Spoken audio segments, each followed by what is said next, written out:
método construtivo. Linha 1, 71% em vala, que eu falei para vocês. 10% em tuneladora e 19% em elevado superfície. Linha 2, aí já a carga do método convencional, o trecho da Avenida Paulista com tuneladora e os outros trechos restantes. A linha 4 já teve um equilíbrio entre tuneladora e método convencional. A linha 5, 78% com tuneladora. Linha 6, 75% com tuneladora. Tá? Próximo. Ok, pode passar, que acho que é previsão do futuro. Bom, eu acho que eu paro aqui, acho que nós estamos, eu tenho algumas coisas de outros metrôs do Brasil. Pode continuar? Então vamos lá. Rio de Janeiro. Rio de Janeiro, a tuneladora está, desculpem, a tuneladora está sendo montada, já chegou, o Celso está aí, Celso? Já está montando ou não? É uma EPB face mista e conversível para slurry. Por quê? Porque para areia, o EPB não funciona muito bem. Então você tem que injetar bentonita na frente. A máquina que trabalha só com bentonita é chamada slurry ou mix shield. No rio, na região de Ipanema e Leblon, a cobertura é muito baixa, você vai cortar essas areias. Então essa máquina ela vai sair da rocha, entrar na areia, entrar na rocha. Então ela é uma máquina muito delicada. É uma máquina Herrenknecht também, foi comprada pelo consórcio construtor lá. Próximo.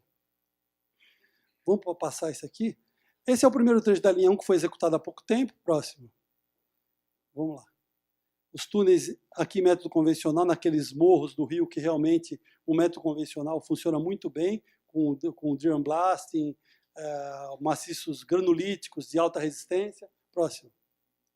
Vamos lá. Mais alguns detalhes desses túneis de conexão, todos feitos com concreto projetado. Próximo. Aqui um detalhe interessante, na região mais a oeste do rio, uma saída de um túnel convencional próximo de uma área urbana. Você veio dando fogo de lá para cá, só que dar fogo nessa parede era uma condição muito agressiva ambientalmente para o meio urbano. Então o que foi feito? Olha o detalhe, vai, próximo. Foi cortado com fita diamantada a rocha. Foi escavado até 1 metro antes e foi tudo cortado com fita diamantada e tirados o lego, tirados os pedacinhos. Próximo, vamos lá. Vamos lá. Olha que detalhe interessante. Por quê? Condições ambientais. Dar fogo do lado da casa do não sei quem, não dá para fazer isso. Próximo. Aqui a linha 4, que é essa linha que eu estou mostrando, o trecho oeste, aqueles túneis estão por aqui. Agora, o trecho da tuneladora é esse trecho. Sai aqui da região vindo aqui de Copacabana, aqui chega em Ipanema e Leblon, aqui a Lagoa, Jardim de Alá. A tuneladora vai pegar essa região, passar debaixo de edificações históricas até.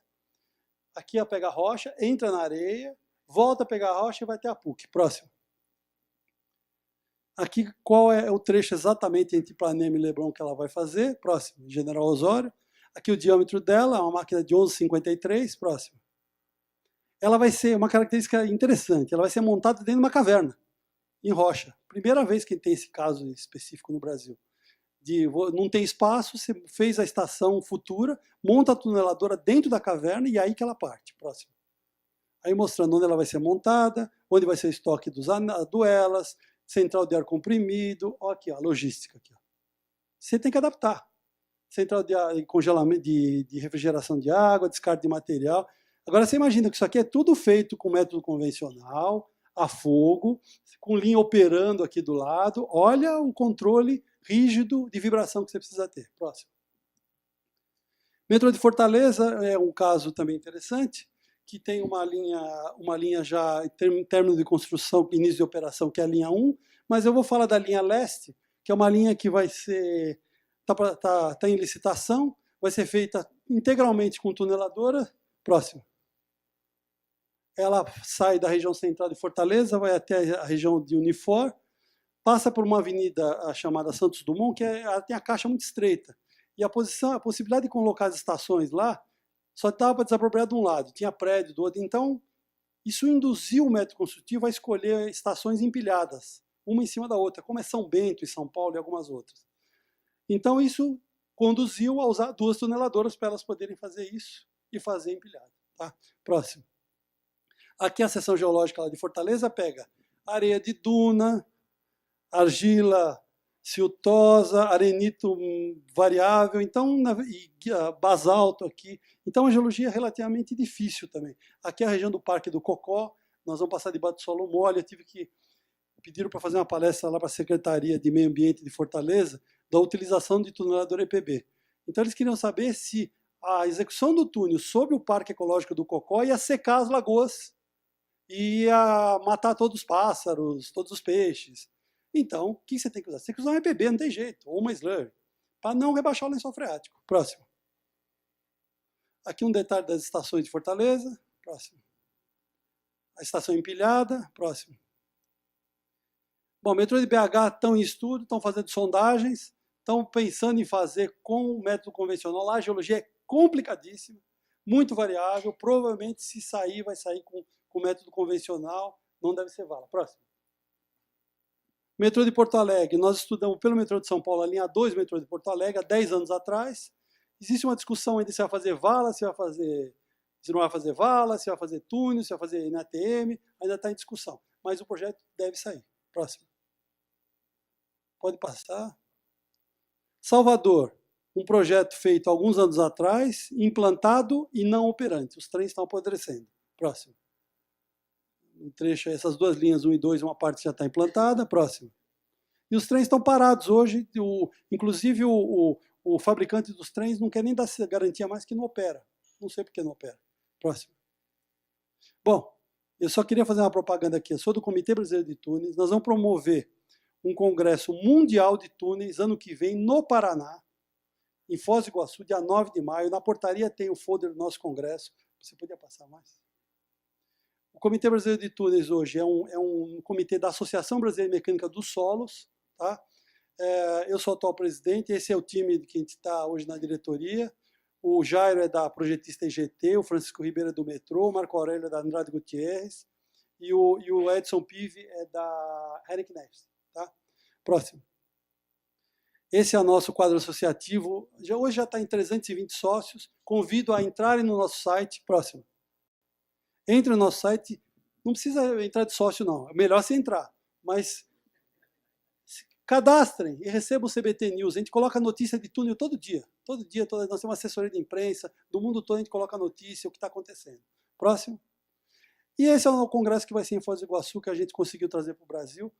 Até dia 15 de julho, aberto para abstracts, você poderia colocar alguns trabalhos, hein? Você tem bastante coisa para colocar. E não é túnel que fala só de túnel, fala de ocupação, fala de arquitetura, ambiente urbano, tem tudo nesse congresso. Entre no site, convido todos a participar desse congresso no Paraná, no Hotel Bourbon, 9 de maio. Vai ter um curso de 2 dias antes do congresso. Próximo. Obrigado.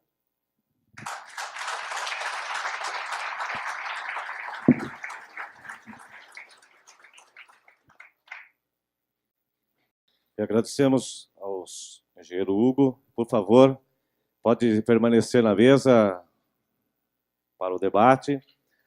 E convidamos também o engenheiro Vinícius Travagin e o engenheiro civil Luiz Capraro, que vai mediar aqui o debate. Então, nesse momento, abrimos o espaço para o debate e, como informado anteriormente, poderão ser feitas perguntas por escrito e, por favor, coloquem o e-mail e o nome, que as perguntas que possivelmente não poderão ser respondidas aqui nesse debate serão respondidas posteriormente através do e-mail que vocês informarem. Ok? Então já temos algumas perguntas. Muito bem.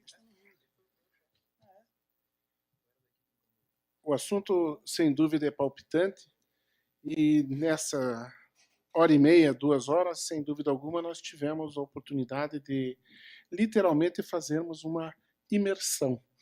Né? Vamos dar início, então, à nossa rodada de perguntas, ao debate. São vários os questionamentos e começamos, então, com uma pergunta para o Dr. Hugo, feita pelo arquiteto Ariel. Por favor, gostaria que se identificasse para que o engenheiro Hugo lá está. Muito obrigado pelo seu questionamento. Passo, então, sua pergunta ao engenheiro Hugo. Obrigado pela pergunta. Só um minuto. Para que a gente tenha agilidade, então eu passo uma pergunta para ele e a sequente para o engenheiro Vinícius, de modo que ele também já vá preparando sua resposta e assim a gente possa dar continuidade. Engenheiro Vinícius, a questão que vem de Abib Georges, da Geocompany, desculpe, do Instituto de Engenharia de São Paulo. Por favor, se identifique. Lá está. Muito obrigado pela sua pergunta. Engenheiro Hugo. A pergunta é: qual a importância de fornecer a sondagem antes da licitação? É o grau de erro que você vai ter. Se você, uma das maiores fontes de claims em contratos de obra subterrânea é geologia. Existem alguns estudos que mostram que você gastando, isso feito pelo Harvey Parker, que foi ex-presidente da Associação Internacional de Túneis, que ele lançou num gráfico todo o custo de foi feita investigação em projetos ao redor do mundo, e em cada um daqueles projetos, quais foram os valores percentuais em relação ao valor total do contrato em claims relacionados à geologia. O número recomendado é em torno de 2% do valor do projeto, do contrato, ainda da obra, estou dizendo, gasto em investigação. Parece uma coisa astronômica para a gente. Tá? A gente não gasta 0,00001. Tá? Agora, todos os problemas que vierem por conta das mudanças de maciço, tudo, o cliente vai pagar. Agora, a luz para isso é o que a gente chama de Geotechnical Baseline Report, que as seguradoras americanas que começaram a trabalhar com isso. Como que é a maneira que a gente vê hoje como ideal? O contratante faz uma investigação, contrata uma empresa especializada, ou tem equipe própria, que consolida todos esses dados geológicos, de sondagem, geotécnicos, num relatório onde é feito um panorama daquele trecho que vai ser escavado, se coloca quais as limitações daquelas investigações, sugere novas investigações. Na verdade, isso o que é? É gestão de risco, que esse que acho que é o ponto fundamental que eu gostaria de complementar na palestra do Vinícius.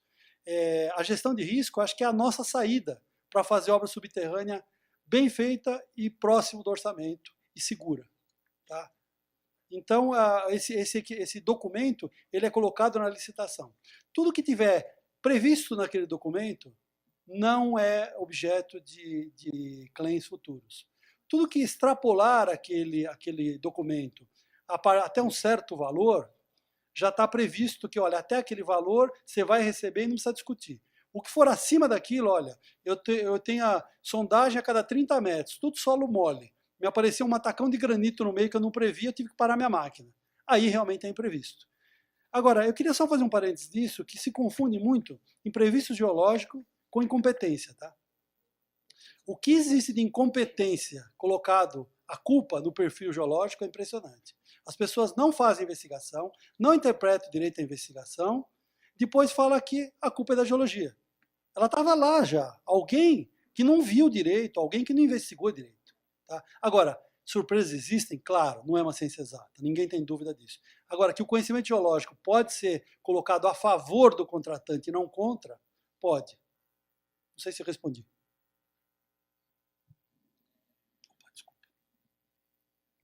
Vamos então à nossa próxima questão. Engenheiro Vinícius, professor Vinícius. A pergunta do Habib Georges é a seguinte: há, além dos critérios apresentados, um problema que é a má qualidade dos trabalhadores, qualidade técnica e de formação, que resulta em riscos de difícil quantificação. Na verdade, não é uma pergunta, é uma afirmação que ele faz e com a qual não tem como eu discordar, o Habib. A questão é que essa questão, de fato, ela é uma contribuição, é um componente a mais na composição do custo de qualquer empreendimento. Isso não vale para túneis metroviários apenas, evidentemente. Isso aí, de certo modo, tem que ser força da circunstância, força da situação do mercado atual. E isso tem que ser incorporado naquilo que eu chamei de custos técnicos, naquilo que é o componente que está associado ao tempo de duração do empreendimento. Então, você tem lá salários maiores num dado período, ou uma mão de obra menos qualificada que te obriga a um turnover maior. Então, tudo isso tem que ser contemplado naquela composição do custo técnico.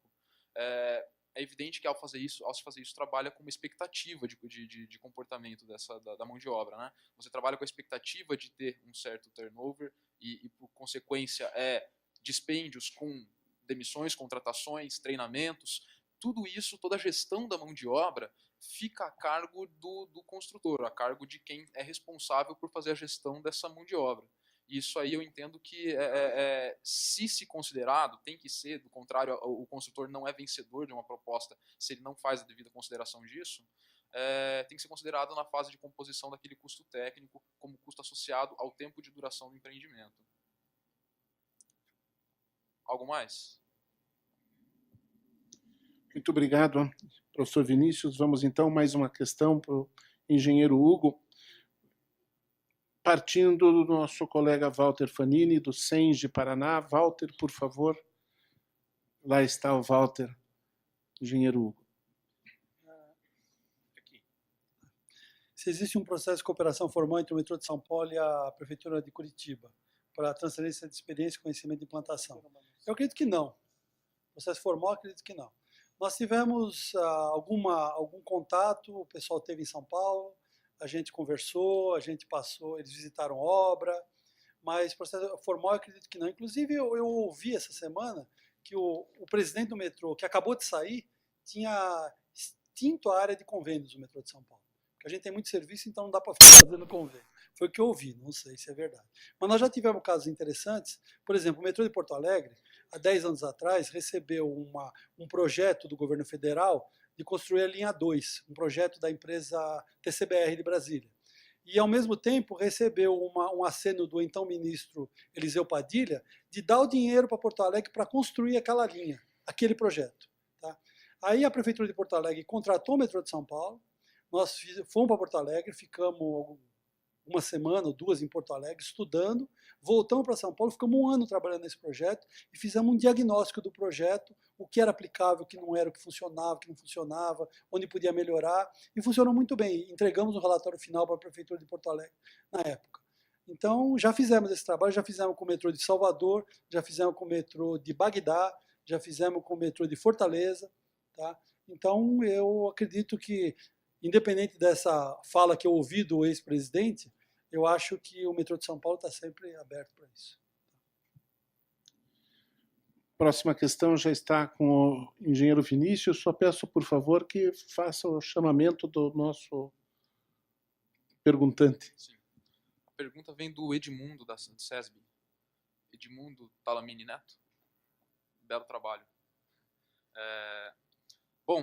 A pergunta dele é: já que em uma análise de custo total pode levar à escolha de um método subterrâneo, NATM ou TBM, como você vê a opção de criar novos eixos em vez de substituir os expressos? Cita aí como exemplo a Avenida das Torres, Vitor Ferreira do Amaral, prolongamento da 7 de setembro e outros. Eu vejo sempre como interessante. A princípio eu tenho uma certa rejeição àquele resultado quase pronto de que cut and cover é a solução mais barata e ponto final. No sentido de tomamos partidos de eixos já existentes e com isso temos já meio caminho andado, no sentido de basta fazer uma vala nessas vias e conseguir a construção de forma menos custosa, menos onerosa. Contudo, a gente precisa lembrar que todos esses eixos citados são eixos cujo movimento é extremamente grande. Eu cito como exemplo as recentes intervenções na própria Avenida das Torres, como parte do melhoramento do processo daquele corredor aeroporto. O que acontece é que numa situação como aquela, em que você tem, por exemplo, uma eventual interrupção, como houve a questão de 20 e poucos dias atrás, quando o guindaste precisou ocupar uma ou duas faixas da via sentido centro, aeroporto centro, em que se levava aproximadamente 3 horas no percurso aeroporto-Curitiba. Eu considero isso como parte do ambiente urbano atual, do tamanho que Curitiba tem, como uma coisa inadmissível no contexto atual. A demanda que tem em transporte, quanto custa uma pessoa parada, quanto custa um negócio não firmado, quanto custa uma assinatura que não está presente no papel no horário que deveria estar. Isso me faz ver com ressalvas a solução imediatista e de fácil assimilação da vala recoberta. o que me faz ter uma certa apreciação, não pelas alternativas subterrâneas, mas sim pela curiosidade de saber se de fato elas são interessantes. Então eu tenho um apreço muito grande pela investigação. A chance de que elas sejam mais interessantes existe. É questão de se avaliar. Muito obrigado, engenheiro Vinícius. Geólogo Hugo, respondendo a pergunta do Edmundo da SESB. Onde está o Edmundo? Está ali. Vamos lá. A pergunta do Edmundo é: ocorreu em São Paulo alguma situação em que as fraturas da argila terciária trouxeram dificuldade? Sim. A argila terciária é excelente para túnel. A gente diz mamão com açúcar. Você pode fazer túnel. Nós já temos túnel feito em ATM, sem cambota, com avanço de 2 metros, com baixa cobertura, só com projetado e tela. Tá? Agora, quando ela é fissurada, você precisa tomar alguns cuidados, que nós tivemos um caso fatal já, na estação Oscar Freire, que a frente do túnel estava avançando, soltou uma lasca dessa fissura da argila e tinha um pinhão abaixado, caiu aqui, matou o cara na hora. Tá? Então, na verdade, isso aqui acho que abre um espaço para o seguinte. Hoje, há uns anos atrás, a gente, no metrô de São Paulo, eu estou já ficando velho lá, estou com 27 anos no metrô de São Paulo, a gente tinha uma tendência a querer fazer a obra mais barata. Então vamos fazer o projeto o mais simples possível, vamos tentar economizar. Não adianta, viu? Você precisa pôr o que precisa. Você precisa prever, você precisa trabalhar com análise de risco, não adianta. Se você acha que vai ter esse tipo de problema, coloque grampeamento de frente com fibra de vidro. Coloque um projetado na frente, põe na planilha. Tudo que você colocou na planilha, na concorrência, que está previsto, não é caro. O caro é parar a obra. Parar a obra é uma coisa que às vezes eu acho... A linha 5 do metrô de São Paulo ela ficou parada durante 6 meses, porque um bem intencionado, não vou dizer que é mal intencionado o promotor, não sei quem foi exatamente, questionou a forma de contratação. Por quê? Porque como na linha 4 acabou ficando tudo na mão de um consórcio só, foi recomendado para o metrô de São Paulo picotar a linha 5 em trechos. E quem ganhasse um trecho não poderia participar do outro. Tá? Parece uma decisão lógica, óbvia, né? Bom, o que aconteceu? Uma empresa ganhou um trecho, ela deu preço para os outros trechos, mas ela ganhou, ela estava fora. Aí abriu o segundo trecho, outro ganhou, outro ganhou, outro ganhou. Aí o promotor pediu para abrir os preços daqueles que não ganharam, mas que já tinham ganho outro trecho. E alguns deles, o preço era mais baixo do que o preço que foi efetivamente quem ganhou. Perfeito. O problema é que a obra ficou... Isso aí dava uma economia de em torno de 300 milhões, alguma coisa assim. O problema é que essa obra, não, acho que 200 e poucos milhões, se fosse possível. O problema é que essa obra ficou parada por isso em torno de 6 meses, até mais. O balanço patrimonial do metrô de São Paulo hoje indica que, números grosseiros assim, que cada linha, considerando tráfego, morbidade, tudo, ela economiza para a cidade pelo menos 1 bilhão por ano.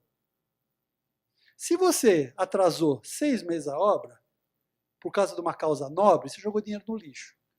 Tá? Então, vale a pena você fazer um método mais robusto, um projeto mais robusto, menos suscetível a chuvas e trovoadas. E uma coisa, túnel não cai por causa de chuva, tá? Porque ele é feito debaixo do nível d'água normalmente. Às vezes sai no jornal, o túnel tal caiu porque aumentou a chuva. Raramente pode acontecer isso. Se abaixo do nível d'água não cai. Então você tem que fazer um projeto mais robusto para não passar por essas coisas. É melhor você gastar um pouco em grampeamento de frente, é barato, perto do que você correr risco. Muito obrigado. Próxima questão para o engenheiro Vinícius, do Walter Fanini, do Senge.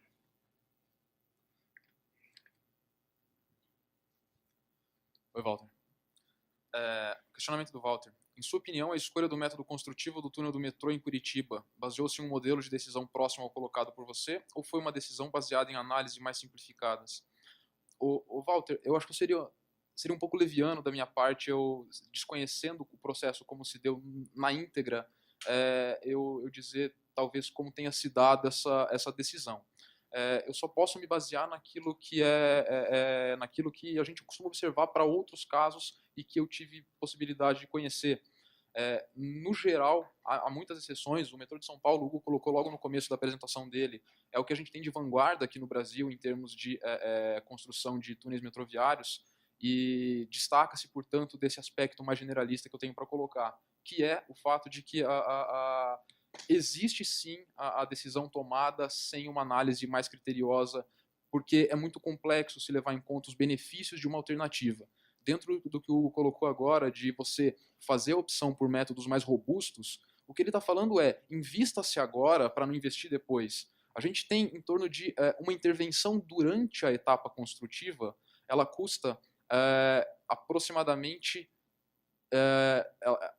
a intervenção no projeto ela custa 5% do valor de que uma intervenção custa na obra. Quer dizer, se uma intervenção durante a fase construtiva, um reparo, uma paralisação, uma alteração qualquer, um ajuste qualquer, que durante a obra te custa 100, essa mesma intervenção sendo feita, essa decisão sendo feita lá no projeto, lá na hora de se optar por um método mais robusto, por uma alternativa mais robusta, custa em torno de 5% da decisão tomada quando a coisa já está andando.